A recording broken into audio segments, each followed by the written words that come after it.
ዛሬ ደግሞ ከዘመናት በፊት በሰው ልጅ ታሪክ ውስጥ እጅግ ባለጸጋ በነበረችው በጥንታዊቷ የባቢሎን ከተማ ውስጥ ወደ ተቀበረውና ዛሬም ድረስ በዓለማችን ላይ ለሀብት መሰረት የሆነውን ታላቅ ሚስጥር የያዘውን የጆርጅ ኤስ ክላሰን ድንቅ መጽሐፍ በባቢሎን የነበረው ከሁለት በላይ ሀብታም ሰው ወይንም ደግሞ በእንግሊዘኛው ዘ ሪቸስት ማን ኢን ባቢሎን የተሰኘውን መጽሐፍ በዳሰሳ ይዤላችሁ ቀርቤያለሁ።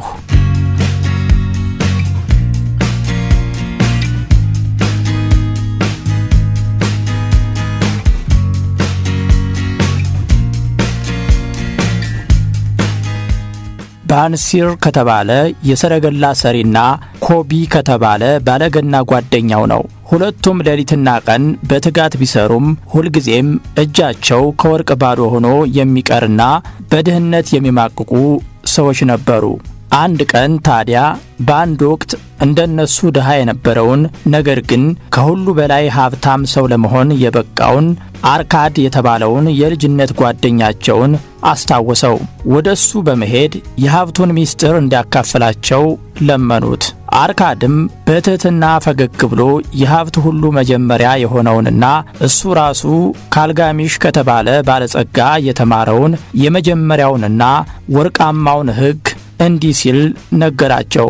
ከምታገኟት ከማንኛውም ገቢ ላይ መጀመሪያ 10ን እጅ ለራሳችሁ አስቀድማችሁ ክፈሉ።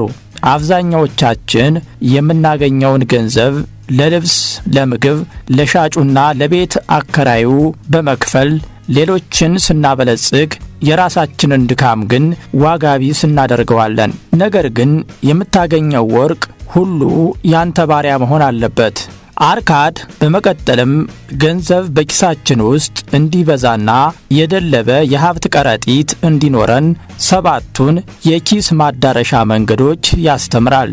ወጪን መቆጣጠር፣ ወርቅህን በጥበብ ላይ በመዋል እንዲበዛና ልክ እንደ ዛፍ ቅርንጫፍ የራሱን ልጆችና የልጅ ልጆች ትርፍ እንዲያፈራልህ ማድረግ፣ እንዲሁም ገንዘብህን ካልታሰበ አደጋና አላዋቂ ከሆነ አማካሪዎች መጠበቅ ናቸው።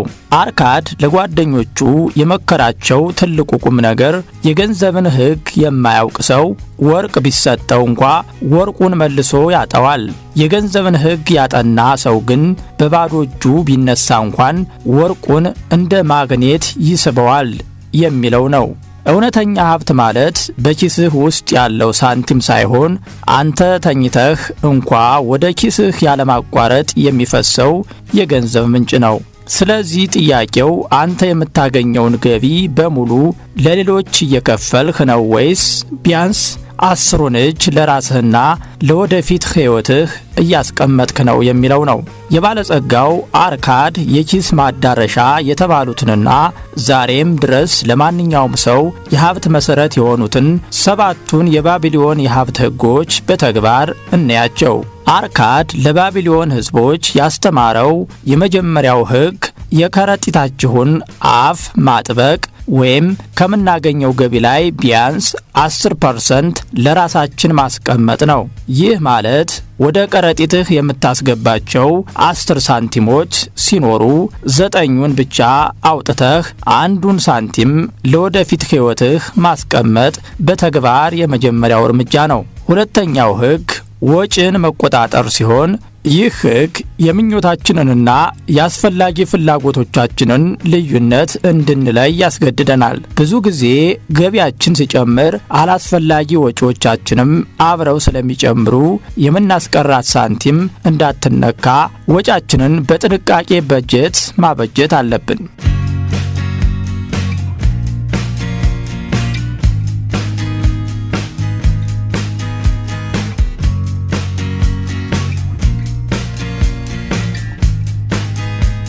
ሶስተኛውና ዋነኛው ሕግ ወርቅህን ማብዛት ነው።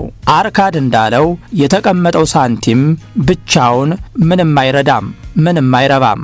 ይልቁኑ ያ ሰብስበን ያስቀመጥነው ገንዘብ እኛ ተኝተን እንኳ ሌት ከቀን እየሰራ ተጨማሪ ሳንቲሞችን ልጆችንና የልጅ ልጆችን እንዲወልድልን በጥበብ ላይ መዋል ወይም ኢንቨስት ማድረግ አለብን። አራተኛው ሕግ ሀብትን ካልታሰበ አደጋ መጠበቅ ነው።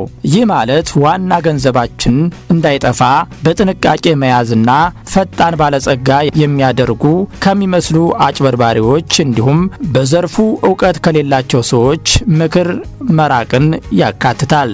ለምሳሌ ስለ ወርቅ ጥበብ ጡብ ጠራቢውን ሳይሆን የወርቅ አንጥረኛውን አማከር። አምስተኛው ሕግ መኖሪያ ቤትህን ትርፋማ ኢንቨስትመንት ማድረግ ነው። በኪራይ ቤት ውስጥ እየኖሩ በየወሩ ለሌላ ሰው ወጪ ከማድረግ የራስህን መኖሪያ ቤት መስራት ወይም መግዛት በሕይወትህ ውስጥ የተረጋጋ መሰረትና ትልቅ የኩራት ምንጭ ይሆንልሃል። ስድስተኛው ሕግ የወደፊት ገቢን አስቀድሞ ማረጋገጥ ነው። ይህ ሕግ እድሜያችን ሲገፋ ወይም እኛ መስራት በማንችልበት ጊዜ ለራሳችንና ለቤተሰባችን የሚሆን አስተማማኝ ገቢ ወይም ኢንሹራንስ ዛሬ ላይ ሆነን ማዘጋጀትን ያስተምረናል። ሰባተኛውና የመጨረሻው ታላቅ ሕግ ደግሞ የማግኘት አቅምን ማሳደግ ወይም ራስን ማሻሻል ነው። አርካድ ሰባቱን ሕጎች ካስተማረ በኋላ በባቢሎን የንግድ ምክር ቤት ውስጥ የተሰበሰቡት ሰዎች ሌላ ትልቅ ጥያቄ አነሱ። እድለኛ ለመሆንና መልካም አጋጣሚዎችን ወደ ሕይወታችን ለመሳብ ምን ማድረግ አለብን የሚል ነበር ጥያቄው። አርካድም ፈገግ ብሎ የመለሰላቸው መልስ እጅግ አስገራሚ ነበር። መልካም እድል ማለት ሰነፎች እንደሚሉት በድንገት የሚመጣ ታምር ሳይሆን ዝግጁነትና አጋጣሚ ሲገናኙ የሚፈጠር ነገር ነው አላቸው። በታሪኩ ውስጥ እንደምናየው መልካም እድል ሁልጊዜም በደጃችን እያለፈች በሩን ታንኳኳለች። ነገር ግን ሰነፎችና ነገን አራዛሚዎች ዛሬ አይመቸኝም፣ ነገ እጀምረዋለሁ እያሉ አጋጣሚዎችን ያስመልጧቸዋል።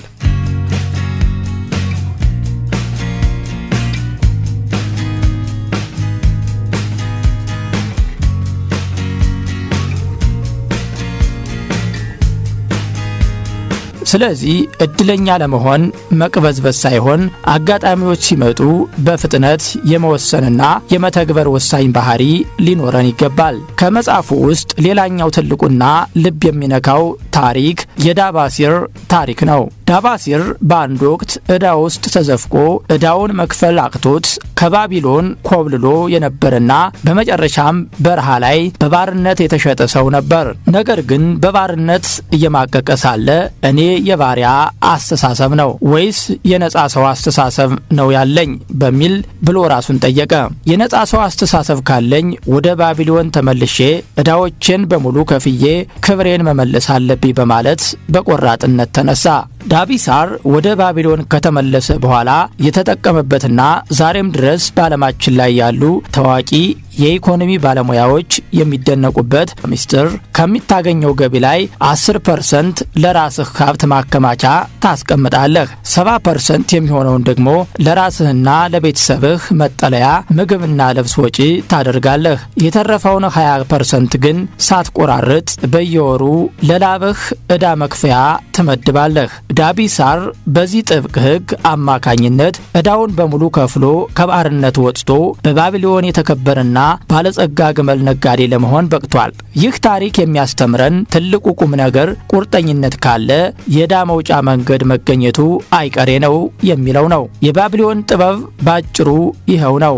እድልን የምትስበው በራስህ ነው። ዕዳህን የምታጠፋው በስርዓትህ ነው። ሀብትን የምትገነባው ደግሞ በእውቀትህ ነው። መጽሐፉ ወደ ማብቂያው አካባቢ ሻሩካዳ የተባለውን የባቢሎን ታላቅ ነጋዴ ታሪክ ያነሳል። ሻሩካዳ በወጣትነቱ የባሪያ ልጅ የነበረና ሕይወቱን ሙሉ በባርነትና በዝቅተኝነት ለመኖር የተፈረደበት ሰው ነበር። ነገር ግን አርካድ የተባለውን ባለጸጋ መንገድ በመከተል ከባርነት ቀንበር ወጥቶ ታላቅ ሰው ለመሆን የበቃው ስራን እንደ ጠላት ወይም እንደ ቅጣት ሳይሆን እንደ ምርጥ ጓደኛና ወደ ነጻነት መውጫ ብቸኛው መሰላል አድርጎ በመቁጠሩ ነበር። ብዙዎቻችን ሀብታም ለመሆን ስናስብ የምንፈልገው ከስራ ነጻ መውጣትን ወይም አለመስራትን ነው። ነገር ግን መጽሐፉ የሚያስተምረን እውነተኛ ጥበብ ስራ ራሱ የሰው ልጅን ማንነት የሚገነባ አእምሮን የሚያበለጽግና መልካም ዕድሎችን ወደ ሕይወታችን የሚስብ ማግኔት መሆኑን ነው።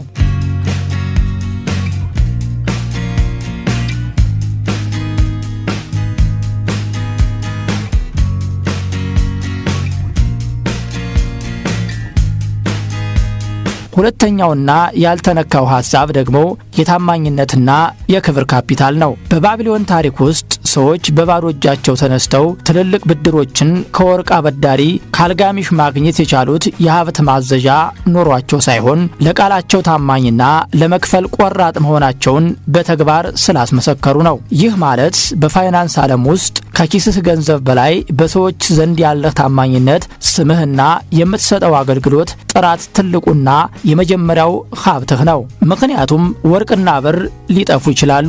በታማኝነትና በጥንካሬ የተገነባ ማንነት ግን በማንኛውም ጊዜና ሁኔታ ላይ ገንዘብን መልሶ የመፍጠር ታምራዊ አቅም አለው። ስለዚህ ከዚህ ድንቅ መጽሐፍ የምንማረው የመጨረሻውና ያልተነካው ትልቁ ቁም ነገር የፋይናንስ ነጻነት ማለት ቁጭ ብሎ መብላት ሳይሆን የምትሰራውን ስራ በጥልቀት መውደድ፣ በሰዎች ዘንድ የታመነ ስም መገንባትና ስራህን ተጠቅመህ በዙሪያህ ላሉ ሰዎች ህይወት እሴት መጨመር መቻል ነው። ሀብታም ለመሆን መጀመሪያ ዕውቀትንና ክህሎትን ማሳደግ አለብን። ምክንያቱም የበለጠ በተማርክና ክህሎትን ባሳደግ ቁጥር የበለጠ የማግኘትና የመበልጸግ ጥበብህ በተግባር ይጨምራል። በመጽሐፉ ውስጥ በጥልቀት ያልተነካና ብዙ ሰዎች ፍጹም ዘንግተውት የሚያልፉት አንድ እጅግ ረቂቅ ታላቅ ሚስጥር አለው። ይኸውም ሚስጥር የእውቀትና የመረጃ የበላይነት ሚስጥር ነው። ዘ ፓወር ኦፍ ዶሜን ናውሎጂ የሚል ሐሳብ ነው። በታሪኩ ውስጥ አርካድ መጀመሪያ ሀብታም መሆን ሲመኝ ገንዘቡን ወስዶ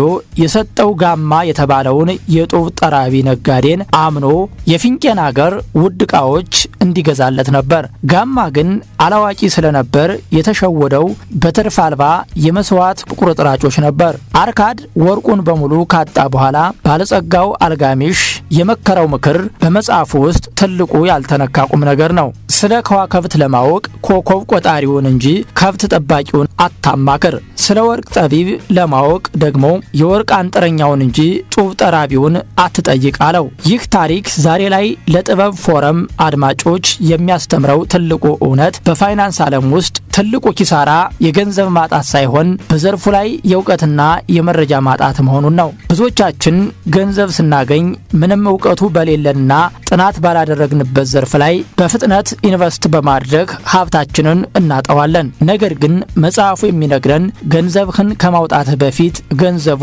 የሚወልድበትን ዘርፍ ጠንቅቆ ማወቅ፣ ባለሙያዎችን ማማከርና በእውቀት ላይ የተመሰረተ ውሳኔ መወሰን ቀዳሚ ተግባር መሆን እንዳለበት ነው።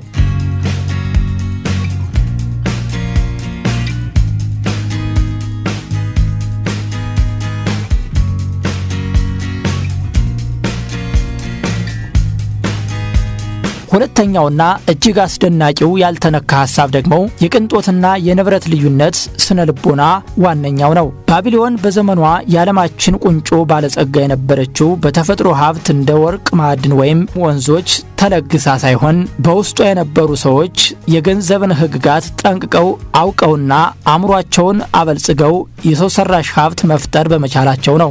ይህ ማለት እውነተኛ ሀብት ከውጭ የሚታይ የቅንጦት ልብስ፣ ትልቅ ሰረገላ ወይም የተንደላቀቀ ኑሮ ሳይሆን በውስጥህ የምትገነባውና ማንም ሊቀማህ የማይችለው የፋይናንስ ንቃትና አርቆ ማስተዋል ነው። ከዚህ ድንቅ መጽሐፍ የምንማረውና ለሌሎች ሰዎች ትልቅ ትምህርት የሚሆነው የመጨረሻው ያልተነካ ቁም ነገር ከኪስህ መሙላት በፊት ሁልጊዜም ቀድሞ መሙላት ያለበት አእምሮህ መሆኑን ነው። ምክንያቱም አእምሮ በጥበብ የተሞላ ሰው በየትኛውም ዘመንና የኢኮኖሚ ውድቀት ውስጥ ቢሆን እንኳን የባቢሎንን ምስጢር ተጠቅሞ ሀብትን ከባዶ የመፍጠር ታምራዊ አቅም ይኖረዋል። የዛሬው ታላቁ መጽሐፍ ልዩና ያልተነካ የጥበብ ዳሰሳ በጥበብ ፎረም በዚህ ተፈጽሟል። ይህንን ዕውቀት ሕይወታችሁ ላይ በተግባር ለመዋል ዛሬውን ወስኑ። በሚቀጥለው ክፍል ሌላ ድንቅ መጽሐፍ ይዤላችሁ ቀርባለሁ። እስከምመጣ ድረስ ቻናላችንን ሰብስክራይብ በማድረግ የጥበብ ቤተሰብ ይሁኑ። ከልብ እናመሰግናለን። ሐሳብ አስተያየቶቻችሁንም ኮሜንት ላይ ጻፉልን። ቻናላችንን ሰብስክራይብ ማድረጋችሁ እንዳትረሱ።